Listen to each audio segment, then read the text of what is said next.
ان ذالک لمن عزم الامور. ایمان کے بعد سب سے بڑی صفت صبر ہے. ایمان کے بعد سب سے بڑی صفت صبر ہے. صبر ہے، صبر ہے. اچھا، اب یہاں ایک تبدیلی آئے گی کہ اللہ تعالیٰ جب جنت میں جانے لگیں گے تو عورتوں کو پہلے، ایمان والی عورتیں پہلے چلی جائیں گی. کیسے جائیں گی وہ کبھی کوئی حدیث سامنے نہیں آئی، لیکن اتنا ہے کہ ایمان والی عورتیں پہلے، مرد بعد میں. وہ کس لیے کہ اللہ تعالیٰ ایمان والی عورتوں کو جنت کا حسن اور میک اپ دے کر جنت کے دروازوں پر کھڑا کرے گا اپنے خامدوں کے استقبال کے لیے. وہ پہلے پہنچی. جیسے آدمی گھر سے واپس آئے، سفر سے واپس آئے تو بیوی استقبال کرے تو تھکن اتر جاتی، تو جو آ کے سر تے چڑھ جاوے تو اگلی تھکاوٹ بھی بچ جاتی. میں کہا کرتا ہوں کہ اپنے خامد جب آئیں تو ان کو آتے ہی دکھڑے سنانا نہ شروع کرو. پتہ نہیں بیچارہ تھک ہار کے آیا ہے، پہلے اس کا حال لو، خبر لو، پھر کوئی اپنا مسئلہ ہے تو بتاؤ. آتے ہی شروع کر دو گی تو بیچارہ کہے گا میں نہ ہی اندر کا چنگا ہے.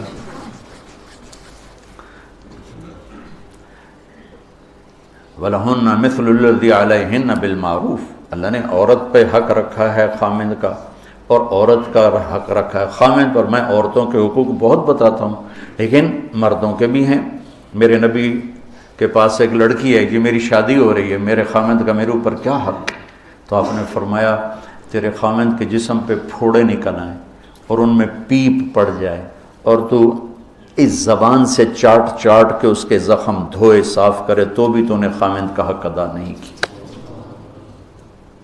بیلنس کیا میرے نبی نے، بیلنس کیا. میں زیادہ اس لیے بتاتا ہوں کہ ظلم و زیادتی زیادہ تر عورتوں پر ہو رہی ہے، اور یہ نہیں کہ کوئی عورتوں کی طرف سے ظلم نہیں، وہ بھی ہے لیکن وہ تھوڑا ہے، اور مردوں کی طرف سے ظلم بے پناہ ہے، بہت زیادہ ہے. عورت کمزور ہے، کمزور جسم ہے، وہ اس میں بھی آ جاتی ہے سرکشی، لیکن زیادہ جو کہ مردوں کی طرف ہے. تو آپ تشریف لے جا رہے تھے، اونٹ نے آپ کو سجدہ کیا، آپ کے پاؤں میں سر رکھ دیا، تو صحابہ نے عرض کی یا رسول اللہ یہ اونٹ آپ کو سجدہ کر رہا ہے، ہم نہ کریں؟ ہمارا تو زیادہ حق ہے. نہیں، میری شریعت میں سجدہ صرف اللہ کو ہے. ہاں اگر ہوتا تو میں بیوی سے کہتا اپنے خامد کو سجدہ کرے.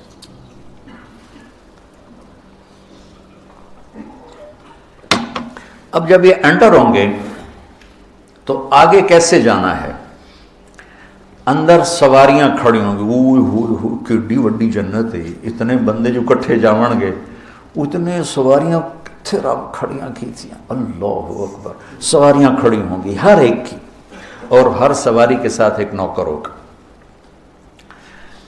تو آپ پہلی دفعہ انٹر ہو رہے ہیں، ٹھیک ہے.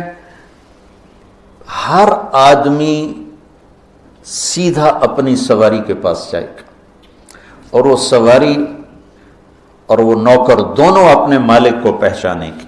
دونوں پہلی دفعہ اندر داخل ہوں گے، لیکن کوئی اپنی سواری چھوڑ کر بھائی میری کی اڑی ہے، میری کی اڑی ہے، ایسا نہیں ہوگا. اندھیرا ہو تو آدمی اپنی گاڑی ڈھونڈ رہا ہوتا ہے، زیادہ گاڑیاں کھڑی ہیں. اور ایک دفعہ ہمارے ایک دوست یہاں بلال پارک میں بیان تھا، نیچے پارکنگ میں وہ کہ انہوں نے چابی لگائی، چابی لگ گئی، وہ گاڑی کھل گئی. وہ گاڑی چلائی، گاڑی بھی چل پڑی، اور جب وہ کوئی 5-6 کلومیٹر چلے پھر یہ تو میری نہیں، میں کہیں دی لے کے ادھر شور مچا، گاڑی چوری ہو گئی، گاڑی چوری ہو گئی. ادھر ان کو بلال پارک سے رہتے تھے ماڈل ٹاؤن میں، ماڈل ٹاؤن کے قریب پہنچے تھا، کہنے لگے یہ تو میری نہیں، پتہ نہیں کسی اور دی آ گئی ہے. تو پھر وہ واپس گئے اور وہاں چھوڑو اپنی گاڑی کو لے کر آئے. تو وہاں ایسا چکر نہیں ہوگا. پہلی نظر بیویاں تو پہنچ چکی ہیں اپنی اپنی جگہ. اچھا، بہت سے یہاں لوگ ہیں، مرد بھی عورت بھی، جن کی شادی نہیں ہوتی، مر جاتے. کوئی بچپن میں مر گئے، کوئی جوانی میں مر گئے، کسی کو ہوئی نہیں، میرے ساتھی مولوی افضل صاحب کی طرح. تو ان اور بہت سی عورتیں جن کی شادی نہیں ہوتی ہے، تو اللہ تعالیٰ ان سب کی وہاں خود شادیاں کرے گا جنت میں جانے سے پہلے. اب پھر اللہ خود چنے گا کس کو کس کے ساتھ، کس کو کس کے ساتھ، کس کو کس کے ساتھ. یہ اللہ تعالیٰ جوڑ بٹھائے گا. اور جتنے جوڑے دنیا میں شادی نہیں ہوئی، ایک عورت نے کئی نکاح کیے تو اس کو اللہ اختیار دے گا کہ یہ سب ہیں، تو جس کو تو پسند کرے میں تجھے اس کے ساتھ کر دیتا ہوں. تو پھر اللہ کے نبی نے فرمایا وہ وہاں اسے پسند کرے گی جس نے اس کے ساتھ زیادہ اچھا سلوک کیا ہوگا. پھر آپ نے فرمایا ام سلمہ اخلاق والے دنیا اور آخرت کی ہر بھلائی دیکھے. اخلاق ایسی دولت. تو ہر آدمی اپنی سواری کے پاس جائے گا اور پھر وہ سواریاں لے کر اپنے اپنے ٹھکانوں کی طرف پرواز کریں گی. اب یہ تخیل بھی نہیں آ سکتا، جب اللہ نے کہہ دیا تو نہیں پتہ لگ سکتا. میں صرف جو لکھا ہے وہ بتا رہا ہوں، میں اس کو سوچنے لگتا ہوں تو دماغ بند ہو جاتا، نہیں بتایا جا سکتا.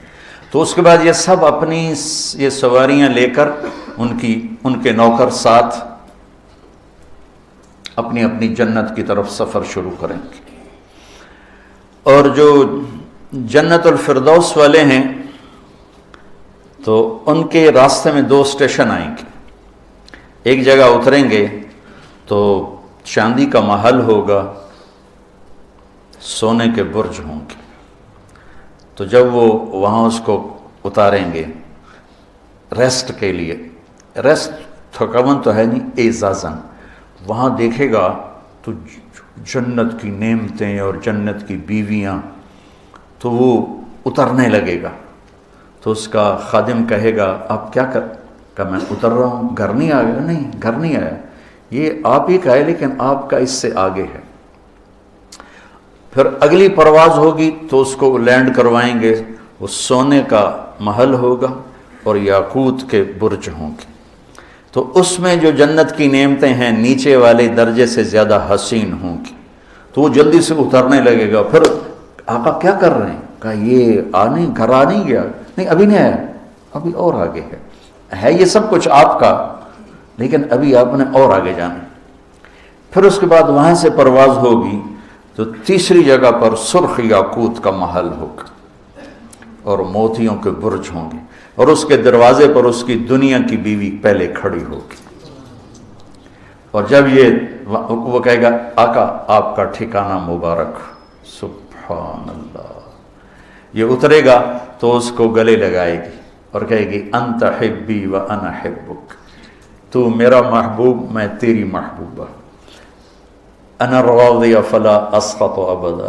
دنیا میں بڑا لڑدی ہوں، ہوں میں بالکل نہیں لڑنا تیرے، ہوں میں بالکل راضی ہوں تیرے اتنے، میری کوئی تیرے نال لڑائی کوئی نہیں.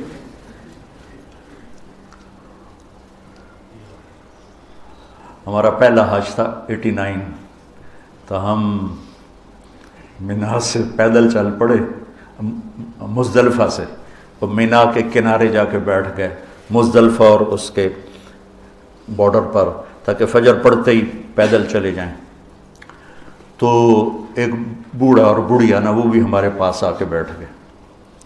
تو تھوڑے دیر بعد بوڑھے نے کہا اٹھی چلیے، ہماری زبان والے تھے. وہ آخر کہ میں تھکی پئی ہوں، میں نہیں جانتی. بوڑھا چپ ہو گیا. تھوڑی دیر بعد پھر بولے اوے اٹھی چلیے، شیطانہ نو بھی چوٹنا جاتے. اس نے کیا میں تھکی پئی ہوں، میں تو نہیں جمیندہ حالی. پھر بوڑھا پھر چپ ہو گیا. اب لوگ جا رہے ہوتے ہیں، مسائل کا تو پتہ نہیں ہوتا نا. بھئی فجر کی نماز کے بعد تھوڑی دیر کا وقوف چاہے 1 سیکنڈ کا ہو وہ واجب ہے، لیکن ان پڑھ لوگ کسی کو کچھ پتہ نہیں، وہ اندھا دھند جا رہے ہوتے ہیں. اور شوافے کے ہاں ویسے بھی آدھی رات کے بعد نکلا جا سکتا ہے، لیکن ہمارے بھی جا رہے ہوتے ہیں، کچھ پتہ نہیں. تھوڑی دیر پھر بولا زکہ اٹھی چلیے، دیر ہو گئی ہے، چرک ہو گیا ہے کہ نہیں، ایک پاسے جا لگی ہے. آخیا جو ہے میں نہیں جانتی. اور کہنے لگا اتنے پیکے کوئی نہیں جتنے رستے لگی جاتے ہیں کہیں.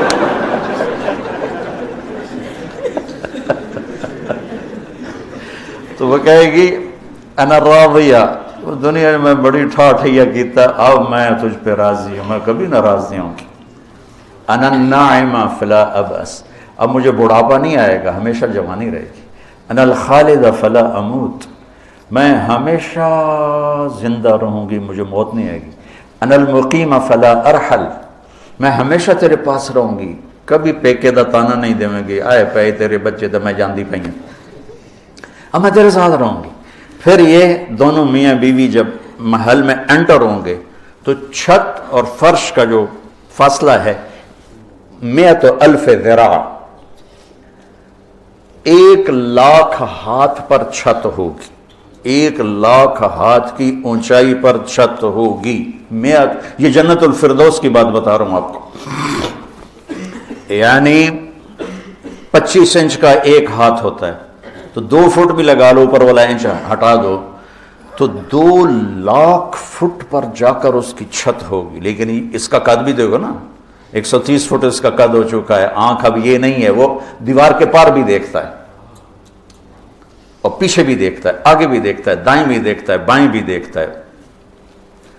اس کی جنت کی بیوی اس کو ملنے آ رہی ہے سامنے، اور وہ پیٹھ پھیر کے یوں جا رہی ہے نا، تو پیٹھ پھیرنے کے باوجود بھی چہرہ سامنے رہے گا، چہرہ غائب نہیں ہوگا۔ سبحان اللہ، واہ کیا کہا۔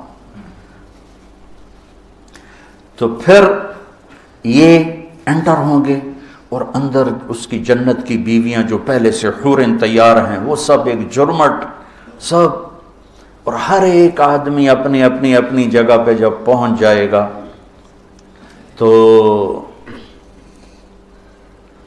نوکر آئیں گے، سلام سلام